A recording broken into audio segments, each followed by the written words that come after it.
Suatu hari, saat kota Madinah sedang dalam suasana aman dan tenang, terlihat dari tepat ketinggian di pinggir kota, debu tebal yang mengepul ke udara.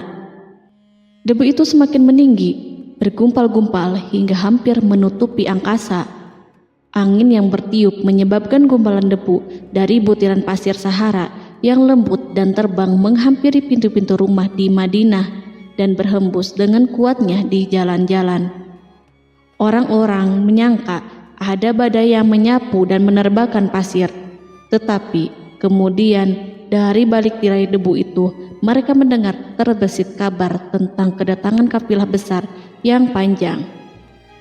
Tak lama kemudian 700 kendaraan yang syarat dengan muatannya memenuhi jalan-jalan dan mengguncang Madinah. Orang-orang saling memanggil dan mengajak sesamanya untuk menyaksikan keramaian ini, serta turut bergembira atas kedatangan harta dan rezeki yang dibawa kafilah itu. Ummul Mukminin Aisyah ketika itu mendengar suara hiruk-pikuk kafilah yang bergerak maju, bertanya, apakah yang terjadi di kota Madinah?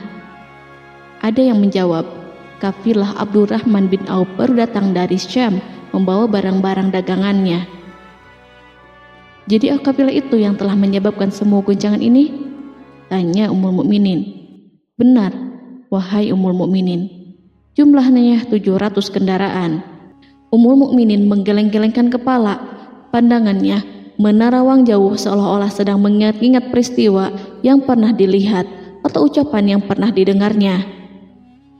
Kemudian ia berkata, aku pernah mendengar Rasulullah bersabda, aku melihat Abdurrahman bin Auf masuk surga dengan merangkak. Abdurrahman bin Auf masuk surga dengan merangkak? Mengapa ia tidak memasukinya dengan melompat atau lari-lari kecil bersama angkatan pertama para sahabat Rasulullah? Sebagian sahabat menyampaikan cerita Aisyah kepadanya, maka ia pun teringat telah mendengarkan hadis dari Nabi lebih dari satu kali dan dengan redaksi yang berbeda-beda. Sebelum tali-tali pengikat perniagaannya dilepas, Abdurrahman melangkahkan kakinya ke rumah Aisyah lalu berkata kepadanya, engkau telah mengingatkanku suatu hadis yang tidak pernah kulupakan, maka saksikanlah bahwa kafilah ini dengan semua muatannya beserta kendaraan dan perlengkapannya aku persembahkan di jalan Allah. Seluruh muatan 700 kendaraan itu dibagi-bagikan sebagai perbuatan baik yang agung. Peristiwa yang satu ini saja sudah cukup untuk mengukir sebuah gambaran yang sempurna tentang kehidupan sahabat Rasulullah Abdurrahman bin Auf. Dialah saudagar sukses yang lebih sukses daripada kesuksesan yang pernah ada. Dia merupakan orang kaya dengan kekayaan yang melimpah ruah. Dia adalah seorang mukmin yang bijaksana yang tidak ingin bagian dari keuntungan agamanya hilang begitu saja dan tidak sudi kekayaannya membuat dirinya tertinggal dari kafilah iman dan pahala surga. Untuk itu, ia mendermakan harta kekayaannya dengan kemurahan hati dan kesadaran nurani. Sebelum saya melanjutkan kisahnya, dimohon kepada pemirsa untuk menonton video ini sampai selesai, serta mohon dukung channel ini supaya semakin berkembang dengan cara like serta berikan komen positifnya. Semoga dukungan pemirsa menjadi pahala dan dimudahkan segala urusan pemirsa di dunia dan akhirat. Bismillahirrohmanirrohim. Abdurrahman bin Auf adalah seorang dari 8 orang yang lebih awal masuk Islam. Abu Bakar datang kepadanya menyampaikan Islam, termasuk kepada Utsman bin Affan. Abdurrahman bin Auf telah memasuki Islam pada permulaan dakwah, yakni sebelum Rasulullah memasuki Darul Arqam dan menjadikannya sebagai tempat pertemuan dengan para sahabatnya yang beriman. Tidak ada persoalan yang tertutup bagi mereka dan tiada keraguan yang menjadi penghalang. Bahkan mereka segera bersama Abu Bakar As-Siddiq menemui Rasulullah untuk menyatakan baiat dan memikul bendera Islam. Sejak menganut Islam sampai berpulang ke rahmatullah dalam usia 75 tahun, ia selalu menjadi teladan yang cemerlang sebagai seorang mukmin yang besar. Hal ini menyebabkan Nabi memasukkannya dalam 10 orang yang telah diberi kabar gembira sebagai ahli surga. Umar mengangkatnya sebagai anggota majelis syuro yang terdiri dari 6 orang yang merupakan calon khalifah yang akan dipilihnya sebagai penggantinya. Cepatnya Abdurrahman masuk Islam telah menyebabkan dirinya harus mengalami penganiayaan dan penindasan dari Quraisy.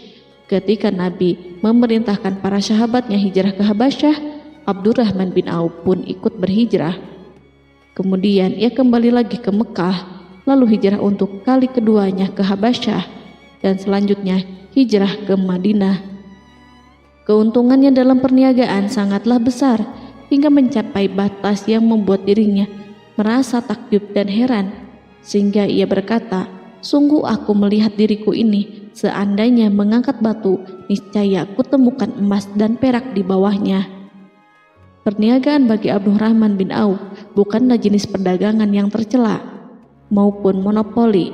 Bahkan ia sendiri bukanlah orang yang berlomba-lomba untuk mengumpulkan harta atas dorongan agar menjadi orang kaya. Sekali-kali bukan itu, melainkan suatu amal dan kewajiban yang keberhasilannya akan menambah kedekatan jiwa kepada Allah dan berkorban di jalannya.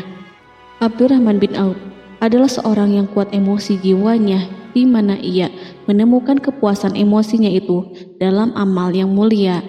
Apabila ia tidak sedang sholat di masjid dan tidak sedang berjihad dalam peperangan, ia pasti sedang mengurus perniagaannya yang berkembang pesat. Sehingga kafilah-kafilah dari Mesir dan Syria membawa ke Madinah barang-barang muatan yang dapat memenuhi kebutuhan seluruh jazirah Arab, baik pakaian maupun makanan.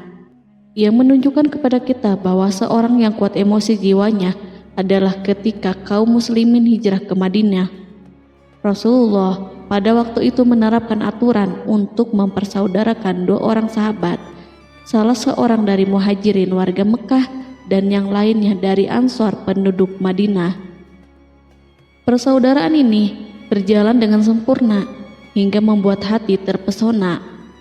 Orang-orang Ansor yang merupakan penduduk asli Madinah membagi seluruh kekayaan miliknya menjadi 2 dengan saudaranya dari kalangan muhajirin. Bahkan istri pun direlakannya. Ketika itu Rasulullah mempersaudarakan antara Abdurrahman bin Auf dengan Sa'ad bin Rabi. Sa'ad bin Rabi berkata kepada Abdurrahman, "Saudaraku, aku adalah penduduk Madinah yang paling banyak harta. Silahkan pilih separuh hartaku dan ambillah. Aku juga mempunyai 2 istri. Perhatikanlah yang lebih menarik hatimu, dan aku akan menceraikannya sehingga engkau dapat memperistri dirinya." Abdurrahman bin Auf pun menjawab, "Semoga Allah memberkahi dirimu dalam istri dan hartamu. Tunjukkanlah kepadaku letak pasar." Abdurrahman pergi ke pasar. Ia berjual beli di sana dan mendapatkan keuntungan. Kehidupan Abdurrahman bin Auf di Madinah, baik semasa Rasulullah maupun sepeninggalnya beliau, selalu ditunaikannya dengan sempurna untuk memenuhi hak agama dan beramal di dunia. Perniagaannya sukses dan menguntungkan. Seperti diungkapkannya sendiri bahwa seandainya ia mengangkat batu dari tempatnya, pasti ia akan mendapatkan emas dan perak di bawahnya. Salah satu faktor yang membuat perniagaannya berhasil dan mendapatkan berkah adalah karena ia sangat selektif untuk berniaga yang halal dan benar-benar menjauhkan diri dari segala bentuk jual beli yang haram, bahkan yang syubhat sekalipun.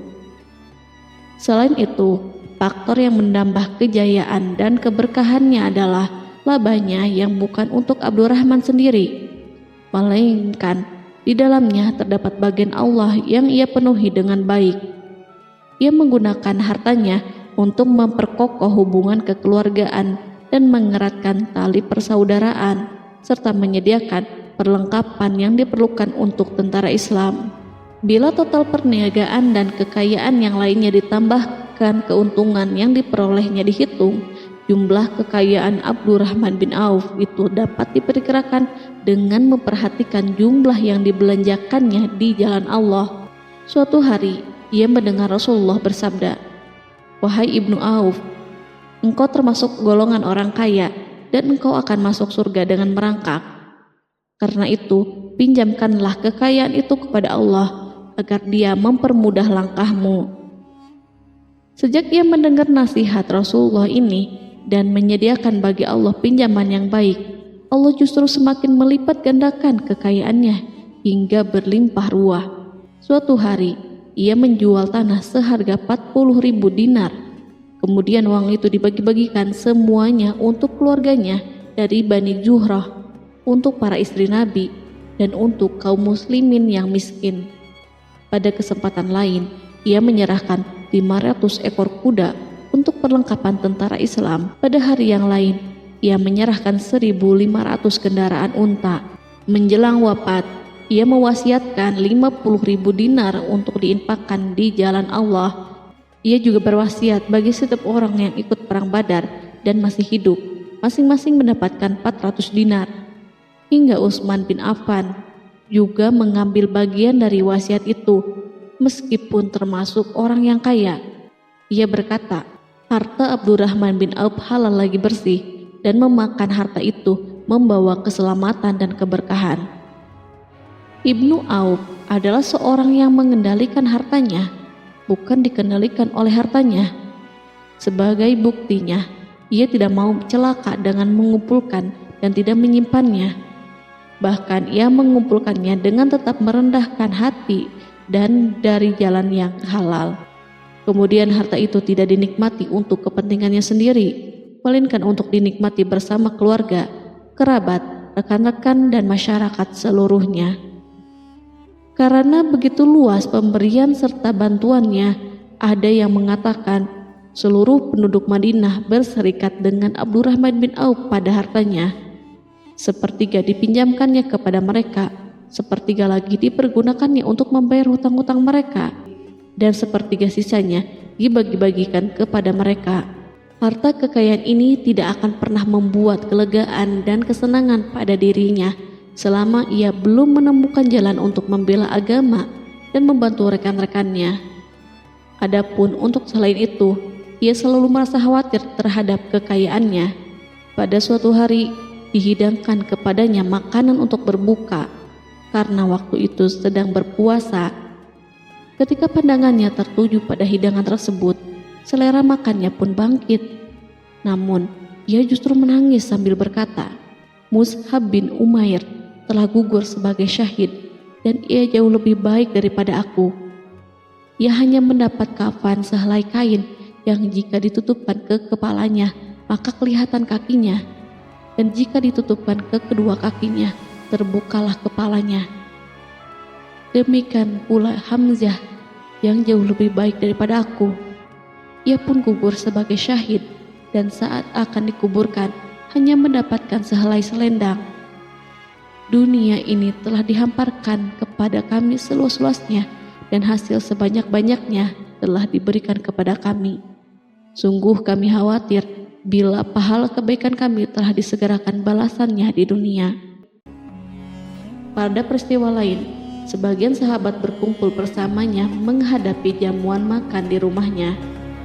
Tak lama setelah makanan diletakkan di hadapan mereka, Abdurrahman menangis sehingga rekan-rekannya bertanya, "Apa yang membuatmu menangis, wahai Abu Muhammad?"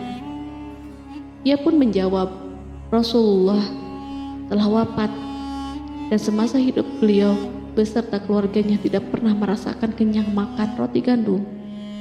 Apa harapan kita apabila dipanjangkan usia tetapi tidak menambah kebaikan bagi kita?"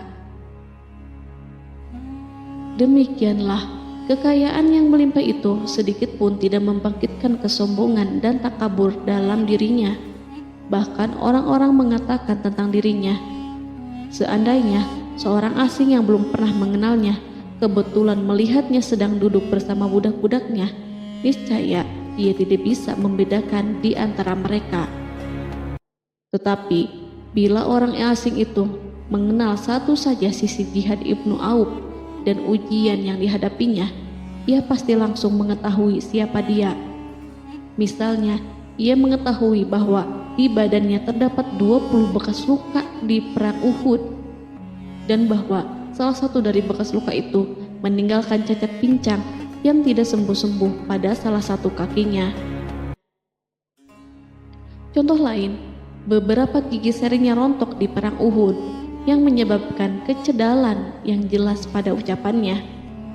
Saat orang asing itu tahu salah satu sisi ini, ia pasti menyadari bahwa laki-laki yang berperawakan tinggi dengan wajah berseri, kulit halus, pincang, cedal sebagai tanda jasa dari perang Uhud, itulah orang yang bernama Abdurrahman bin Auf.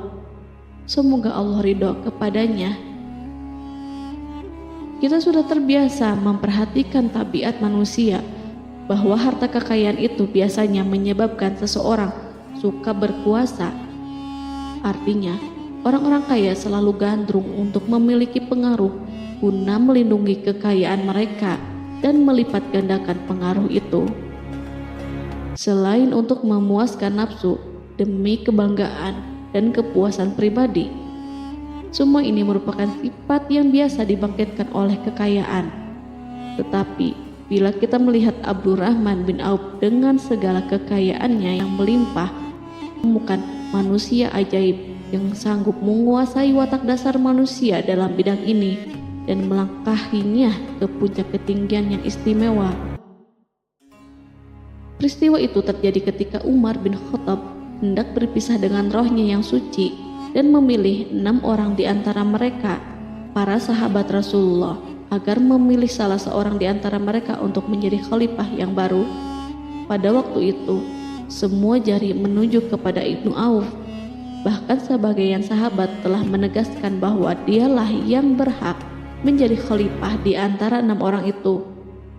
Namun, ia menjawab, "Demi Allah, seandainya diambilkan pisau lalu ditaruh ke atas leherku, kemudian kalian menusukkannya sampai tembus, itu lebih baik aku sukai daripada menerima jabatan tersebut."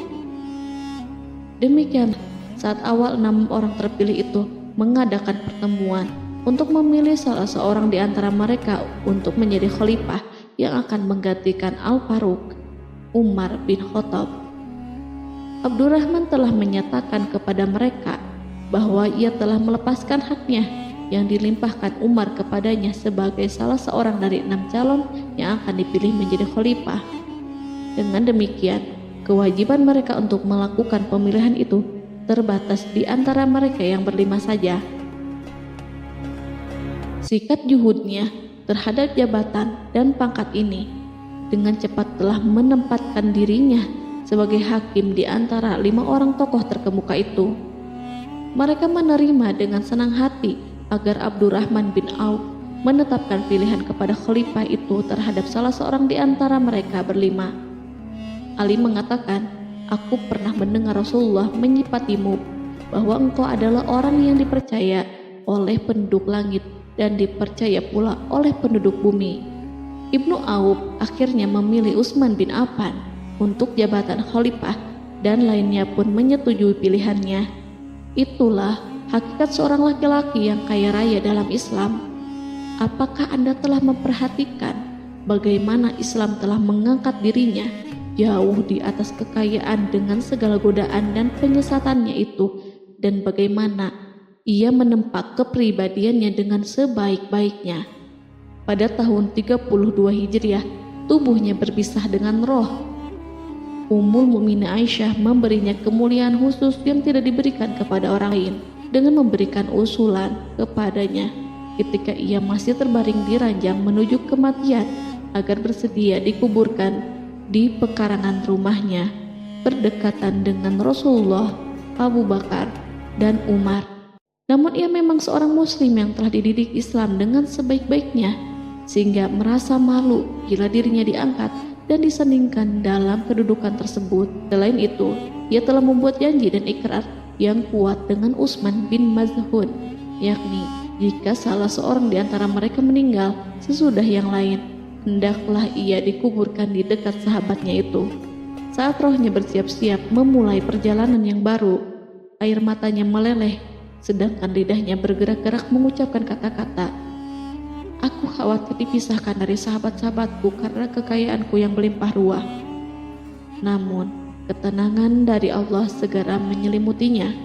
Lalu senyuman tipis menghiasi wajahnya disebabkan sukacita yang memberi cahaya dan kebahagiaan yang menenteramkan jiwa. Ia memasang telinganya untuk menangkap sesuatu, seolah-olah ada suara yang lembut merdu yang datang mendekat. Ia sedang mengenang kebenaran sabda Rasulullah yang pernah beliau ucapkan, Abdurrahman bin Auf di dalam surga.